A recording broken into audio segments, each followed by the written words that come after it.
Yes, well, our co-host for the next hour or so will be one of my favorite people in the world. Um, that is Emily Morganti. She and I go way back, far longer than either of us would care to admit. But she's just a brilliant writer and incredibly helpful to me at Adventure Gamers for many years, and she happened to have co-written the very best adventure game ever made.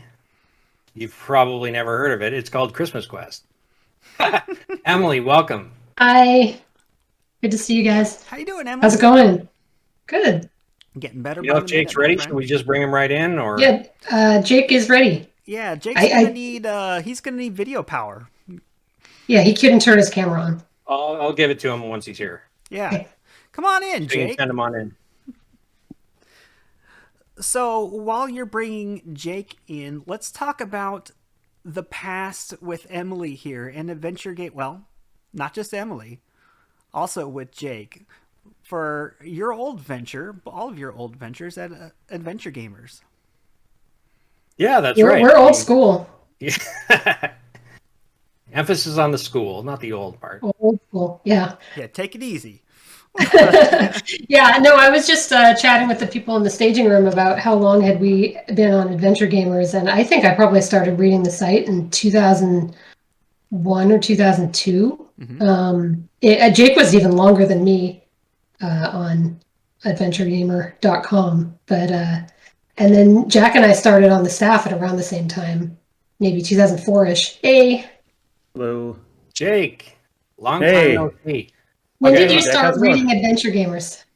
Me? Yeah, I think you I don't know. predated me. It was called Adventure Gamer at the time. That's all I really remember. I think it was when, Merrick was running it, and I guess Evan was probably newly editor at that point. I don't really Okay. remember. It was a long time ago. Yeah, I don't remember. Early 2000s? Yeah, 2000. Late I want to say 90s? 2002, 2003. For Yeah, because me. And then, oh, go ahead. no, I was going to say Evan recruited me to write for them. Yeah. I Once remember he was I already used to in. run mixandmojo.com, which was the LucasArts fan site that still exists. You And for did. whatever reason, we had decided that Adventure Gamer was our nemesis website. So that's my memory of that era. When a dude named Bordock ran it, I don't know. Internet's old. We're all old. Everyone's old. Old Yeah, people. when we actually now call different things new internet, that now you know we're getting old when you have Facebook and all of these other types of social medias that they call new internet. Oh boy. Facebook is now very old, I would say. To make you feel older. Anyway, hello. So I Joshua, haven't, who introduced drew that Jake. Max behind you? Oh, this is actually a friend of mine, an artist friend who made this for me. Actually, let me show it off here. Oh, wow. Yeah. I like that. Nice. Don't sue us. Yeah, no, I told them before the show that somebody would do us if they saw it. Yeah, I told I them would that never. I wanted Max, and I want Max showing his personality. So she made Max showing his personality. That's Nice. great. It's nice. So let me quick introduce Jake. Jake, I consider to be one of the unsung heroes, if for lack of a better phrase, of the adventure genre in the last 10, 15 years or so. You may not know his name, but as soon as you hear his credit list, you'll be going, holy cow, how do I not know Jake Rodman already? This guy's amazing. He is with Telltale. He's been involved in Sam and Max, The Walking Dead, Tales of Monkey Island. And then at Campo Santo, he was instrumental in making Firewatch. And now he's with Skunkape and back with Sam and Max again. So yeah, I mean, this guy is his fingerprints on all the top games that you've come to know and love in the last decade or so. So welcome, Jake. Thanks, Jack. Hello. I couldn't help it. it's- I had to gush about both of you because you're both amazing people, and it pleases me to finally be able to tell the world how awesome you both are. Well, we were all at a GDC together. When was that? Probably 2006. Right? Yeah. Yeah, and that's probably the last time I saw you in person. So, It is. Yeah. Yeah. So you actually Yes. knew what Jax looked like all these years. Then Yes. you're one of the I few. probably looked a lot different back then. Yeah. Yeah. We so Jake and I were both on Adventure Gamers at around that time, and Telltale started hiring for their marketing department around 2005. And at that time, both of us started sending resumes to them, just hopefully that they might want to hire us for something, and they ended up hiring both of us. So Yeah, I remember that very like awkward week when we both got interviews for the same job, and we were just sending and we were DMing each other on the Adventure Gamers forum, being like, "Oh man, is one of us going to beat the other one of us out for this job at like the only new adventure game company that would ever hire a person off of the forum, at least in the part of the country where we lived." And then it was pretty awesome that we ended up both getting the same job, like I guess at the same time. They divided the job in half. It was basically they wanted to hire somebody to do marketing and web, and they ended up hiring both of us, and I was more the marketing side and Jake was more the web side. Man, they might have divided the salary in half, come to think of it. Yeah, probably. When I had heard that you guys were hired by Telltale, I remember thinking, boy, I'm trying not to be jealous, but that's kind of what everybody wants, right? Like everybody would hope to move from, doing the regular thing and then adventure games on Adventure Gamers to, oh wow, now I'm writing game, or I'm working in the adventure game industry. What was that like? At the time too, it was, there were not a lot of companies making adventure games. There had been kind of a dry period, and when Dan and Kevin and Troy left, and a few other people left LucasArts to start Telltale, it was kind of seen as this, like, at least from my perspective, it was kind of seen as like this, like, saving grace, like this company is actually going to do the thing that everybody said can't be done. So from that perspective, getting a job with Telltale, like, there wasn't another gaming company that I would have wanted to work for. I used to say I wanted to work for Sierra when I was a kid, and that's what I wanted to do when I grew up. And Telltale was really like that was the Sierra of that time in the mid 2000s. You feel the same way, Jake? No, I disagree with it completely. They were not the Sierra, Emily, obviously. I mean, all Sierra fans are now combative now with you all of a sudden.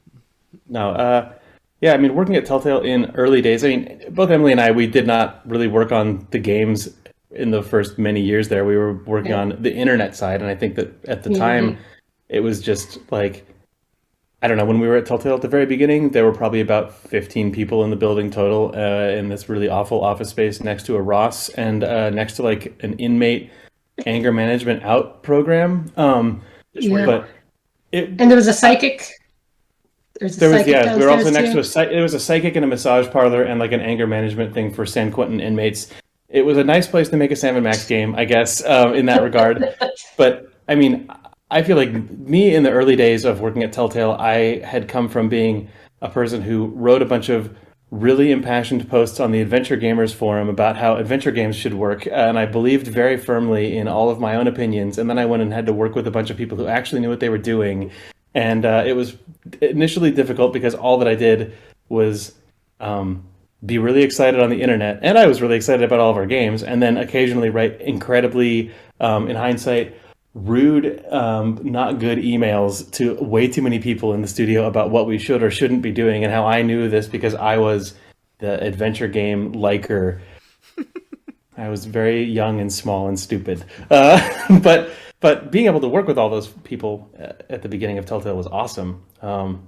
And as time goes on, I'm more and more and more proud of the stuff that we did at the time. Like, I think early on at Telltale, I was really fixated on the fact that there was not a lot of money in the company and that we had to make, pretty low budget games compared to what LucasArts or Sierra had made before that. But now when I look back, it's like, oh, geez, we squeezed so much out of that tiny drop of people and time and money that we had. And I'm, I don't know, pretty proud of all of it.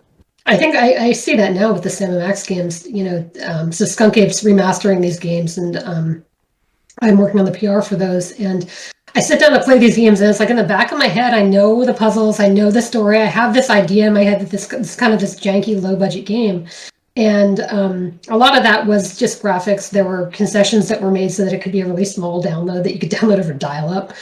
And when you don't have those restrictions anymore and you actually can just play this game that plays really nicely and looks really nice, like those are really good games. And you consider the fact that they were made by a studio that had not been together for very long, doing something that nobody had done before. Like episodic was not a thing that existed until Sam Max, really. And they're good games, and I think they maybe didn't get the love. There were reasons that they were kind of the ugly stepchild, and they really should get the love. So Yeah, I am proud to have been tangentially involved in their creation. Yeah, when we launched the remastered Sam Max games, the opening shot of the trailer is the old original Telltale release from 2006, 7, Yeah, 6, and then we have Max's hand come up on the screen and sort of like just like smudge Come the off smudge the away, and smudge. that was our attitude about those remasters was like, there's a better game under there than I think people remember, and it was buried. It was buried under an absence of resources, I would say, and it's been a fun goal on the team to try and get some of that early Telltale Games stuff back up on its feet in a way that would let you reassess it. There was a Didn't huge mean to go learning into curve. shill mode for the remasters on the screen. Sorry. No, but there was a huge learning curve too at the time to get people to download a game and play and for 6 months in a row. Like I think it's now like people don't bat an eye at downloading a game, but Yeah. even getting people to play that, and there was such a backlash that this isn't going to be a full game. This is going to be a game that's been divided up into parts. I know. I very feel hard like to- Emily, you and I were both super online humans. We were maybe too online too early, and Telltale stuff all seemed relatively normal to me. But it's funny to think back now to think like the first season of Sam & Max predates Netflix streaming, predates Steam having third-party games available on it. Like it just, Yeah. and I remember at the time it was just, I walked into Telltale thinking, of course you should be able to pay money for a game on the internet and it should be on your computer. And now everyone does that all the time, but it was it was a weird amount of work to convince people. We promise you that you will get the video game.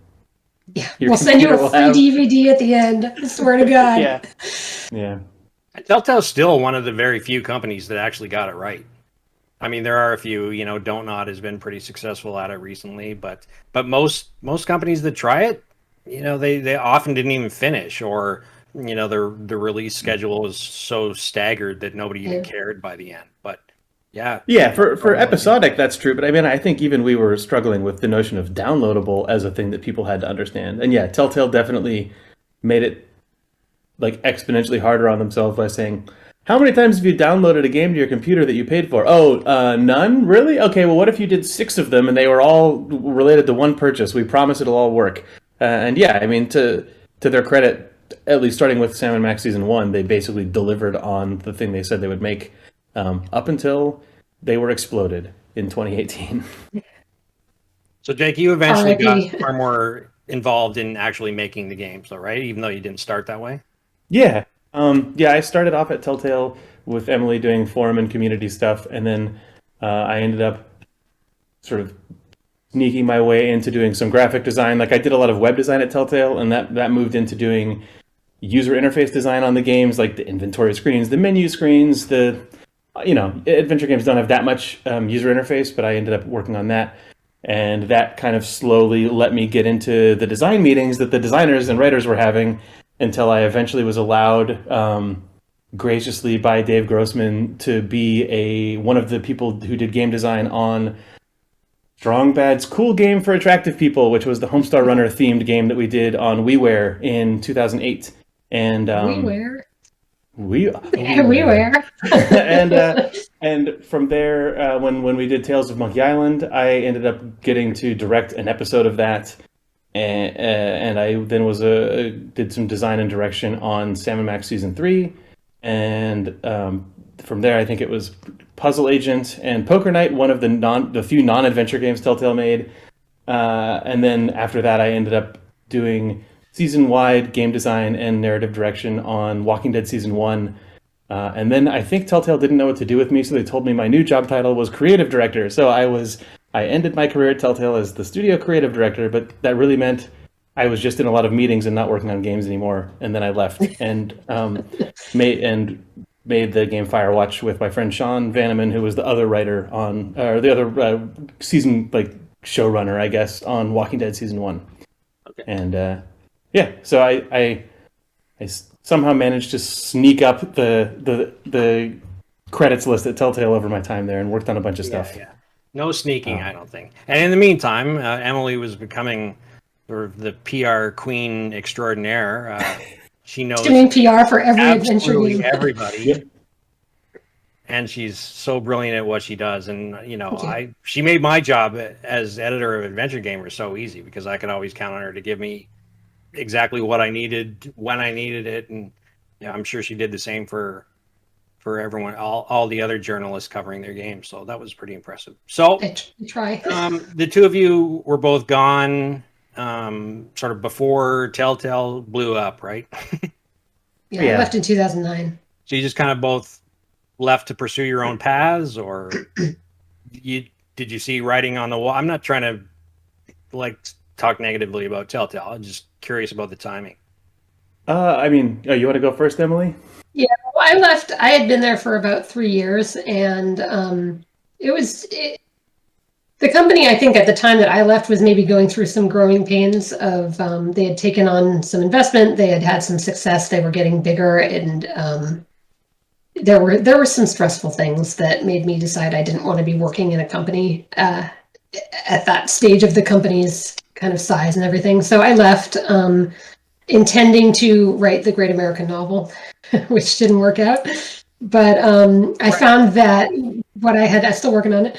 What I had learned how to do at Telltale for PR was something that could be useful to other independent game developers, especially people who didn't have a lot of resources, like Telltale didn't at the time that I was doing that for them. So I started doing PR for Dave Gilbert for Budget Eye Games, Jane Jensen, a lot of people. And I can't remember who came first. I did some contract work for Telltale also when they were between. I actually did PR for the first episode of The Walking Dead, I think. So, and so I've been doing that since 2009, and worked on well over 100 games at this point that I wouldn't be able to name. But I basically just find games that I like and then excitedly tell other people about them. And it's a good way to make a living. Absolutely. And you do it so well. Thank you. Honestly, that may sound like I'm blowing smoke, but I truly mean it because, especially for adventure game developers, they are notoriously bad at marketing.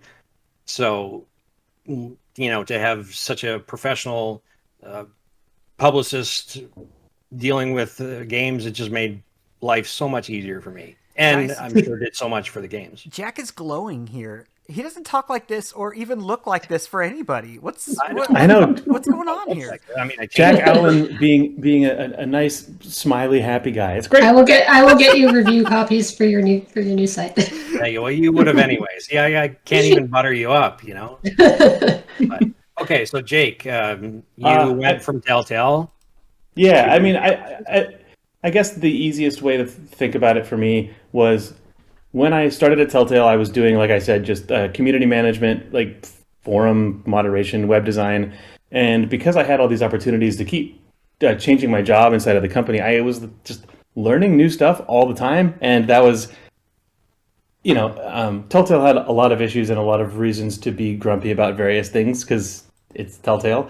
But a great thing about it for me was I just kept learning through my entire career there, whether it was, literally trying to learn how to do user interface design for adventure games or actual nuts and bolts design for adventure games, how to direct cinematic sequences, how to be a manager, how to work with bigger and bigger teams, how to, work cross-disciplinary, work in a cross-disciplinary way on projects, interface with programmers, increasingly interface with management and marketing people who you don't know.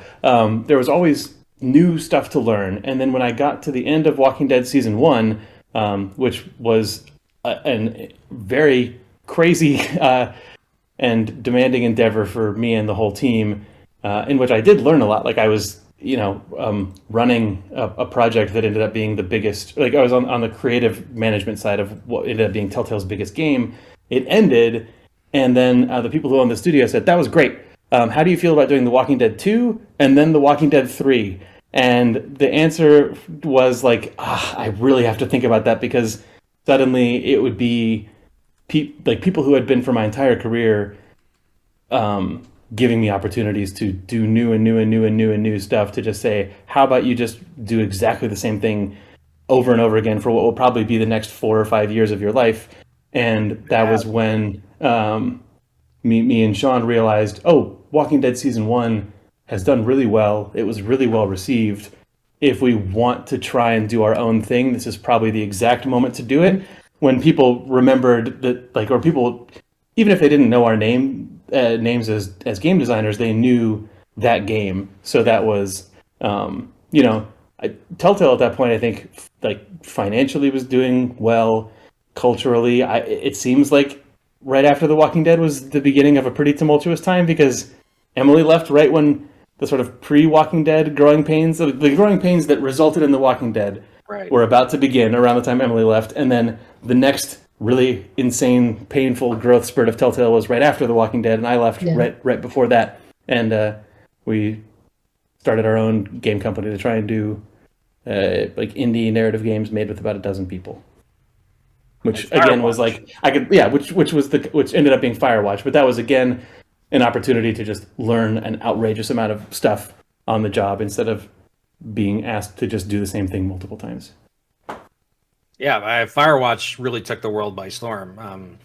It kind of established itself as sort of a subgenre too, of exploration heavy, story supported puzzle light games. So tell us about that experience. You mean walking simulators, I think. You can call it a walking simulator, Jack. It's okay. It was on the tip of his tongue. He wanted to so bad. Everywhere except for walking simulator. Along the way. Hate that phrase. Hate it.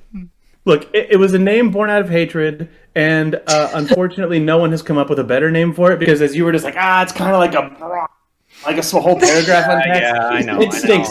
That said, we when we shipped Firewatch for the Switch, we for some reason something went weird with our PAX booth, and they screwed up the schedule for when we were exhibiting at PAX. And the way that they made it up to us was they gave us an advertising space in the program, and we had no idea what to do with that. We were going to advertise Firewatch. It's already been out for a year. So we decided to do a sort of 1980s LL Bean style ad that had hiking boots and a carabiner and all this stuff sort of piled up. And the Nintendo Switch running Firewatch on it. It just sort of, it looked like an outdoorsman ad. And then at the bottom we had all the legalese text about the game, and the very last sentence on it, which I'm still very proud of, just said screen image and walking simulated. That's all. We never call the game Walking Simulator publicly, but you were to blame all this time. Oh, I didn't do that. No, this is years after that phrase. But those style of games were, especially popular and fresh right when Firewatch had come out. A lot of us were good friends with the people at Fulbright who made Gone Home. Our gameplay programmer on Firewatch, Will, worked with Steve Gaynor and Yoneman and Carla at 2K Games when they all made the BioShock expansion together.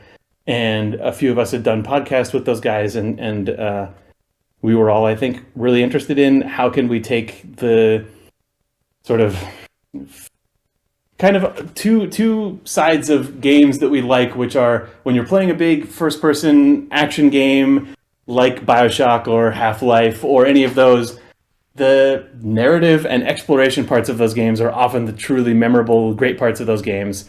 And the feeling of adventure games, if you're not in it for the puzzles, which you aren't always are, it's the sort of play at your own pace, explore, and sort of unravel through your interactions what's happened in this world, and sort of you, as you poke and prod at the story, push it along. Can we take those two things from those genres and stick them together into a sort of hybrid new genre that is not, for a while there, people were really in the early days of can an adventure game be reborn early 2000s? The idea was like, well, what if we just pick a bunch of bad jumping puzzles and block pushing into our adventure games or whatever? And I think this was not motivated in the same way from that, but it was, instead of saying that sort of early, how can we modernize adventure games, felt like it was almost adventure game designers feeling, I wouldn't say desperate exactly, but there was kind of a feeling of like, we have to apologize for adventure games, and maybe we can like wrap the pill of adventure games in a piece of salami or cheese. Yeah, exactly. That is like jumping and pushing of blocks in 3D cameras, and then people will truly know that adventure games are great. I don't feel like that worked. That felt like it did a lot of damage to maybe multiple genres in hindsight. Broken Sword 3 alone. Broken Sword 3, you know what? I was so excited for Broken Sword 3, and then the moment that I walked up to a thing that I was supposed to climb, and there was like a separate button for climb and a separate one for drop and all this, I was like, man, guys, just make it fun. Whatever. Broken Sword 3, actually cool. Also, definitely triggered me when I first played it because I was so excited about it, and it felt not what I was expecting. I didn't mean to only dump on Broken Sword 3. I'm sorry. That's the one I was thinking of too. We know what you were saying. Broken Sword 3 at the time in the adventure game community was like, this is going to save everything. It's going to open new doors for the genre. Broken Sword 3 was the community that I was in, at least, which was adventure gamers, was putting way too much weight on Broken Sword 3's shoulders before it came out. So I don't besmirch Broken Sword 3, but I think in those, like, I don't like that you guys don't like the word walking simulator because I don't know what else to call them. No, go for it. That's what it is. Interactive first-person narrative games. They really did, I think, come from a place of love for both adventure games and first-person games, but especially from the sort of experiential exploration, you are a participant in telling the story place that both those two genres had in common. And we wanted, with Firewatch, to try and do something in that space, but that took the storytelling into actual real time and put the player in control of it by going even a step further back into the adventure game space than a lot of the other ones did, and put interactive dialogue trees in the game, which makes it sound even more archaic and weird. But we had watched a GDC talk by a designer at Valve who talked about how the interactive narrative system inside of Left 4 Dead worked, and it was this fascinating talk that it's been written up a bunch of times. It's now like a lot of people have referenced it. They talked about how in Left 4 Dead they have a system that will pick the most appropriate thing for a character to say in the middle of a match. So it's just like if one character has healed another character X number of times, they have a specific line of dialogue for it. If they've done it 3 times in a row, then the character will be aware of that and talk about it. And it was really just done to make a multiplayer game that you play over and over and over again have dialogue that feels tailored to the story of that 15-minute multiplayer match that you're playing with your friend, instead of hearing the same line of dialogue over and over and over again and getting absolutely sick of it. And I think we looked at that whole talk about the tools that they built for that and thought, if that works, if that makes a multiplayer game better, there's a very good chance it would make a single-player game better. And the whole way Firewatch was built was, it is, a very traditional adventure game style dialogue tree over the entire game, except that many, many, many of the lines of dialogue or branches that it can take or whatever else are basically listening on. Whenever a line of dialogue is done, the game engine will always then look at the entire script and say, what is the best possible next line of dialogue that could play here? So like we basically had the power in the editor that we wrote to branch the dialogue trees at any line of dialogue over the entire course of the game. So like, I don't know. What am I talking about? Just rambling about Firewatch. We put out one trailer that demos this very, very well, where you pick up an orange trowel in the middle of the woods and you tell your friend about it on the radio, and she says, well, that's for scooping up poop. And then he just says, oh, I'm holding it, aren't I? And she's like, yeah, why are you still holding it? And until the player drops it, they'll just keep going back and forth about the fact that he's holding it. And that's just because whenever any line of dialogue ends, we just ask, is the player holding it? If so, continue to talk about the fact that they're holding it. But you can throw it away at any time in the middle of the conversation, and then it'll sort of go back to the main thread. Yeah, that's just a tiny example of it, but we made a whole game that way, which in hindsight was bananas and required a huge amount of dialogue that no one ever heard. But again, it all came from how can we make the sort of very flowy, natural feeling of an adventure game work at the same time as you're walking around in a first-person space without ever locking the camera down or forcing you into a sort of, dialogue idle or a cutscene or anything. Firewatch. No, it's funny while you were saying that, because I didn't know that was how it worked really, but it sounds so obvious that like, oh yeah, if you have a game where you have conversations with people, that the conversation should be dynamic and based on what you're talking about and just kind of go down that rabbit hole. And then you think about how adventure games are structured in general, and it's just like you have 5 options. You can say them all. Then you can ask them again, and you're going to get the same answer. And it's always the same 5 options. And adventure games are still so locked into that. And they would be a lot more interesting if when you clicked on it, something different was said. It's tough because I think in at least most traditional graphic adventure games, once you engage in a conversation with a character, you're locked into that mode, and you can't be doing 2 things at once. I think Telltale got a little bit away from that by having Telltale like kind of halfway did it in a way that works, I guess, works and doesn't. What am I talking about? The timer is running, and you can do things at the same time as other characters are talking, but the only real thing you can do is say something else. And sometimes that means that you can interject later into the conversation. And I know, like, Night School, their games are kind of in the same zone as Firewatch, even though they are, third-person, very 2D games, in that dialogue can happen concurrently with player action.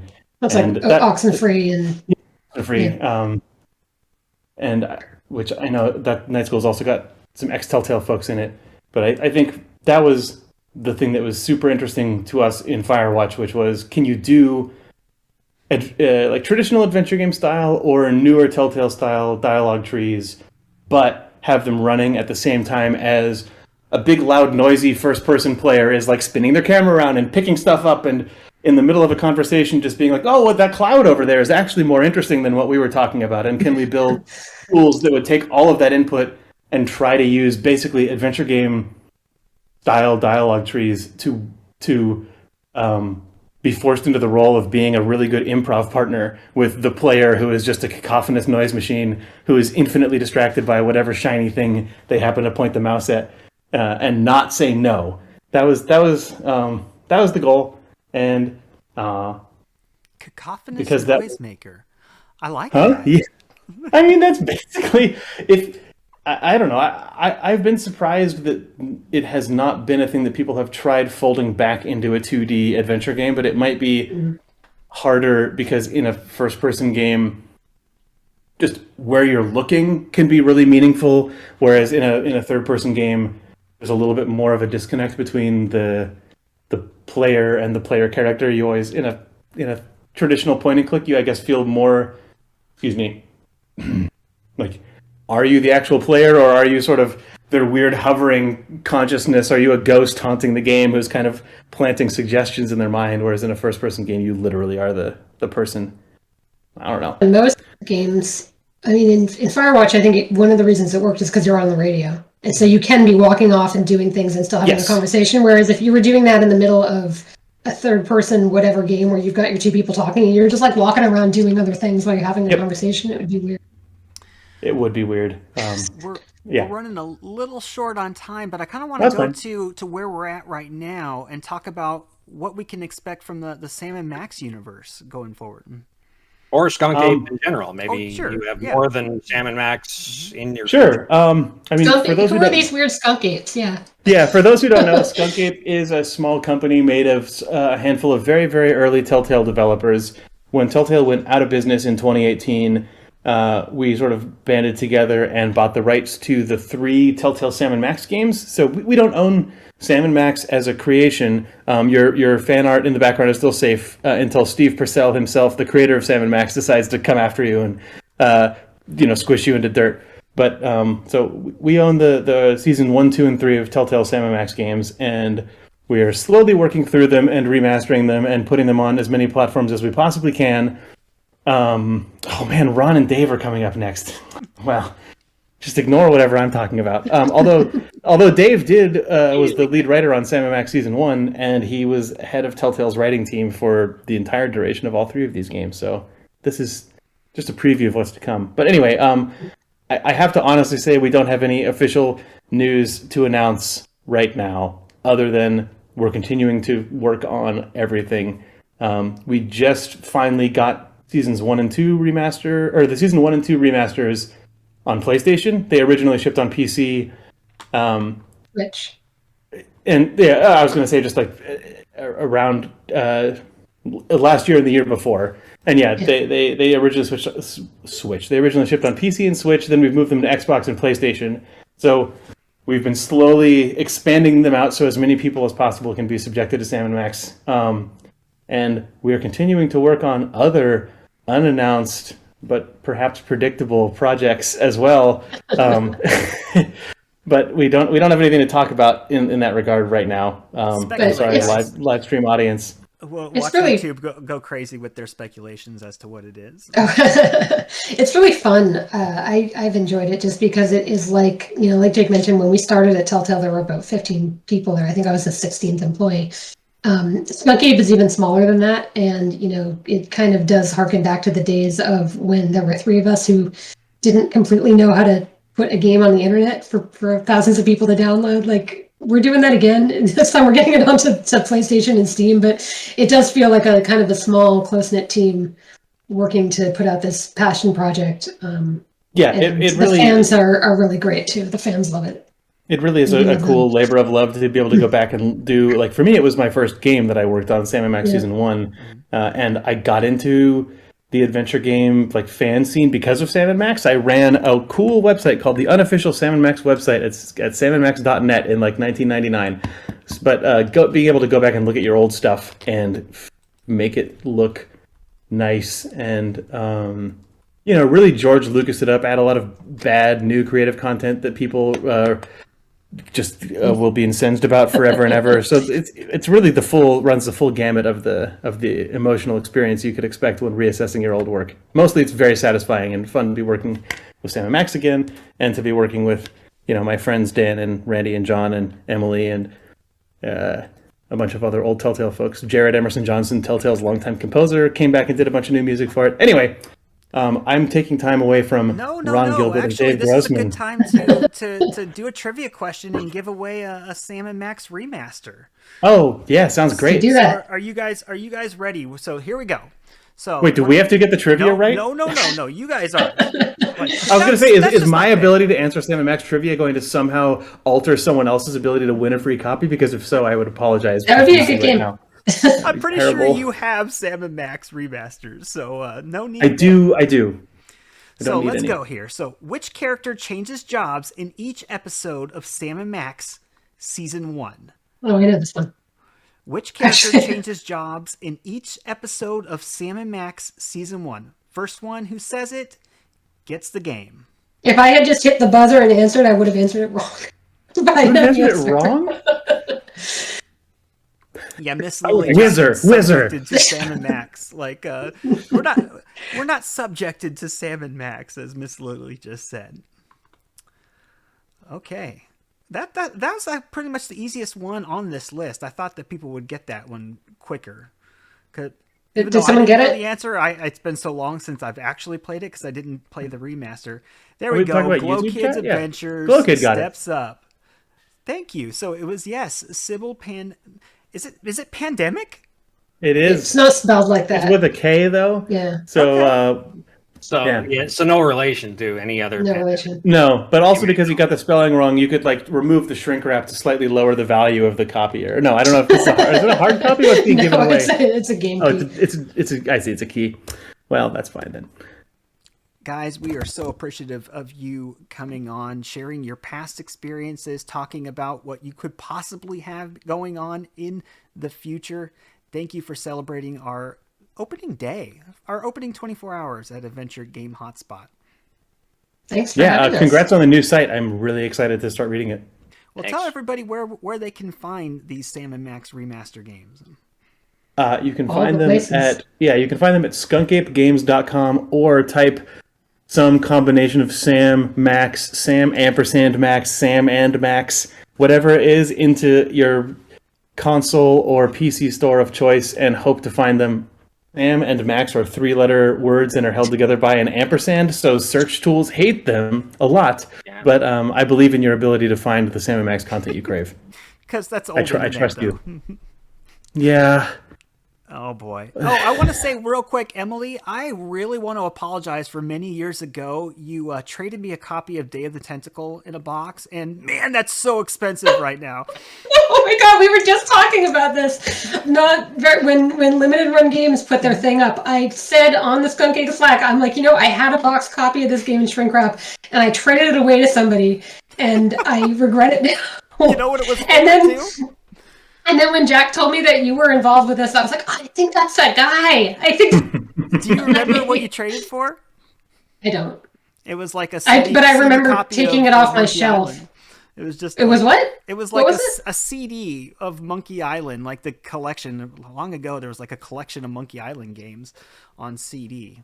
I can't remember how that went, Wow. But yeah, And thank you. It's still in my collection. You would think that by whatever year that was, 2005 or whatever, that I would have known better. But It's Game apparently I Boomers did not. days. So. The price of all this stuff has gone absolutely insane. Like I have this Monkey Island 1 poster on my wall that I got off of eBay for not a lot of money quite a long time ago, and those are now basically impossible to find, and no one will ever have it. Yeah, not a fake one. Not a fake poster either. No, this is a real one that showed up before. What's his name? What's his name? I Laser Schwert. I can never pronounce his full name. But the guy who's been doing amazing restorations of all of the old LucasArts box art and poster art, because he's been doing that for years now. He receives no credit for it, but basically any retro game magazine cover of an old LucasArts cover and everything, all the bootlegs on Etsy and eBay are all like this one guy on the Mix and Mojo forums personal project to restore all of that art to look really nice. But no, this one's the real one. I actually sent it to him to scan for so that it could be on the internet properly. But All right, so now that you're done bragging, oh man, yeah. Look, you had to say you had the Day of the Tentacle box. So I had to try and one up you with this sweet poster. I had an old Fate of Atlantis poster, and I had it in the thing, and my cat ended up urinating on it. No. Yeah. And now there's like you can't get the originals. You just can't. So no, that your cat destroyed something that in fact belonged in a museum. Well played. Thank you, guys. Hey, sorry guys, we gotta bring in Andrew. He's champing at the bit here. All right. Okay. Not Ron and Dave, they are coming, but Emily, you're gonna stick around and You want me to stick around? Sure. yeah, if you have time. I have time. Jake, you gotta leave. No. All right. Well, it's wonderful been great seeing you. chatting with you guys. All right. Thank you very much. Keep up the great work. Take care, You guys- Jake. Bye.